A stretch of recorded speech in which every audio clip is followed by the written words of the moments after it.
Hello guys and welcome back to the another news video. आजको भिडियोमा हामी अब हाम्रो कम्प्युटरमा विन्डोज 10 इन्स्टल गर्न गइरहेका छौँ। अब विन्डोज 10 चाहिँ हामीले अब हाम्रो मिडिया क्रिएसन टुल डाउनलोड गर्ने हौं। त्यसका लागि हामीलाई हाम्रो अर्को कम्प्युटर चाहिन्छ र एउटा पेन ड्राइभ पनि चाहिन्छ। एउटा कम्प्युटर पेन ड्राइभको व्यवस्था गर्नुस्। तपाई साथीकोमा अथवा तपाईको कोही दाइ अथवा कुनै घर कम्प्युटर ल्यापटप होला उहाँको घर जानुस् अनि अब इन्टरनेट एक्सेस त आजकल भइहाल्छ हैन। अनि अब मैले मेरो नयाँ पीसी बनाएको छु। त्यो पीसीमा मैले विन्डोज इन्स्टल गर्नलाई यो इन्स्टल गर्न लाग्यो। तपाई पीसी बिलको भिडियो चाहनुहुन्छ भने हेर्न चाहनुहुन्छ भने चाहिँ माथि छ त्यो भिडियो नि गएर हेर्नु। मजाको राम्रो भिडियो छ। अब मेरो विन्डोज गर्नलाई मेरो ल्यापटप स्क्रिनतिर जान्छु। अब ल मैले सर्च हाने विन्डोज फ्री डाउनलोड। ल सुरुमा एउटा लिंक आउँछ सफ्टवेयर भन्ने माइक्रोसफ्टको, त्यसमा अचडम अनि यहाँ विन्डोज 10 मा अचटियालम विन्डोज 10 डाउनलोड गर्ने नि हामीले अब मिडिया क्रिएसन टुल डाउनलोड गर्नलाई डाउनलोड गरौँ। यो मिडिया क्रिएसन टुलले इन्टरनेटबाट डाटा तान्छ अनि हाम्रो उसलाई आफै बुटेबल बनाइन्छ। ल यहाँ एक्सेप्ट गर्दिम, पढेर काम छैन सब एक्सेप्ट गर्दिम। अनि एक्सेप्ट गरिसियो अब हामीले अब क्रिएट हाम्रो पेन ड्राइभमा बनाउने यूएसबी ड्राइभमा, त्यही भएर उस गरेर नेक्स्ट गर्दिम। अनि हाम्रो अर्को पीसीमा त्यो नन रिकमेन्ड गरेर यतिकै छोड्दिम, नेक्स्ट गर्दिम।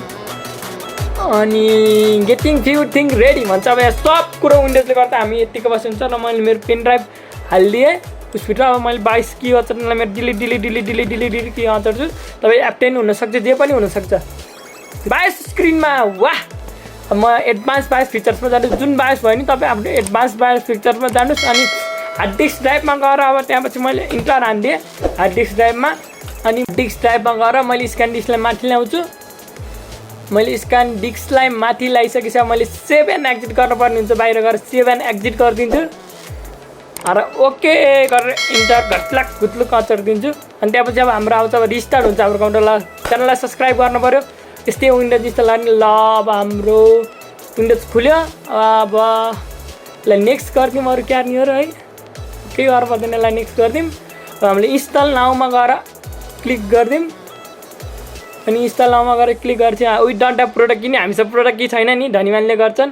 यहाँ डन्ट ह्याभ प्रोडक्ट किमा अचारिदिउँ। एकछिन लोड लियो। अब हामी अब हाम्रो होम सोम के हेर्नु, होममा युज गर्ने वी आर प्रो, त्यही भएर हामी प्रो सुरु गर्दैनौँ। प्रो त्यही भएर प्रो गर्छौँ, प्रो यहाँ नगरौँ। अब प्रो गरेर यसलाई पनि अब केही गर्नु पर्दैन। अरू नेक्स्ट गरिदिउँ। यो धेरै अब त्यही हल्का त्यही हो, डिफल्ट एपहरू म्यानेज गर्छ। नेक्स्ट गरिदिउँ एक्सेप्ट गरेर। अनि कस्ट्युम हामीले नयाँ भने त्यही भएर म त कस्ट्युम गर्छु। तपाईँको अब पुरानो अपरेट गर्न चाहनुहुन्छ भने गर्नु, विन्डोज 7 छ भने। अब पुरानोलाई अपरेट गर्न पर्ने त्यो चाहिन्छ भने नि गर्नु है। अब म यहाँ मेरो अब एउटा मात्रै छ नि हो, त्यही भएर यसलाई मात्रै नेक्स्ट गरिदिन्छु। मेरो नयाँ पिसी हो नि, त्यही भएर सजिलो छ मलाई। अनि अब सब कुरो विन्डोजले गर्छ। हामी यसरी हात बाँडेर हेरेर बस्यो हुन्छ। अब यहाँ हामीले नामसम्म युनाइटेड किङडमसिममा हान्ने हुन्छ, सब गरिदिउँ। अनि यहाँ हामीले नेक्स्ट आफ्नो नामसम्म राख्नुपर्ने हुन्छ, हाम्रो अब नामसम्म राखिदिउँ।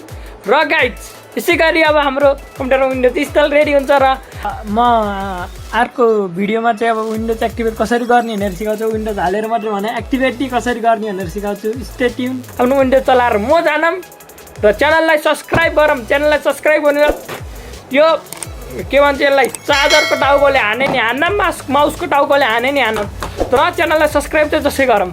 ल guys thank you for the watching the video.